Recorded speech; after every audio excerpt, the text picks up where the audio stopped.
హనుమంతుడికి ఇంద్రుని ఏనుగు బొమ్మలా కనిపించింది. తనకు ఆకలిగా ఉందని మర్చిపోయి ఏనుగును వెంబడించాడు. వెళ్ళు, పిచ్చివాడా, వెళ్ళిపో అని ఇంద్రుడు అరిచాడు. ఇంద్రుడి హెచ్చరికను పట్టించుకోకుండా హనుమంతుడు ఏనుగును దాని తొండాలతో పట్టుకోవడానికి ముందుకు సాగాడు. ఇంద్రుడు తన శక్తివంతమైన ఆయుధమైన పిడుగుతో హనుమంతుడిని దూరంగా నెట్టాడు. హనుమంతుని ముఖం మీద దెబ్బ తగిలింది. అతని ముఖం ఉబ్బరం ప్రారంభించడంతో అతను విసుక్కున్నాడు. పడిపోతున్న చిన్నారిని చూసి వాయువు ఆందోళన చెందాడు. అతన్ని తన చేతుల్లోకి చేర్చుకోవడానికి అతను వేగంగా కదిలాడు.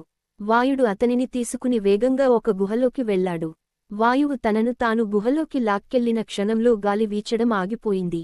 పురుషులు మరియు జంతువులు శ్వాస కోసం పట్టుకున్నాయి. ప్రాణులు గాలి లేకుండా ఎక్కువ కాలం జీవించలేవని ఇంద్రుడు భయపడ్డాడు. ఇంద్రుడు వాయు వెంట పరుగెత్తాడు. సూర్యుడు ఇంద్రుడి వెంట పడ్డాడు. ఇతర దేవతలు సూర్యుడి వెంట పరుగెత్తారు.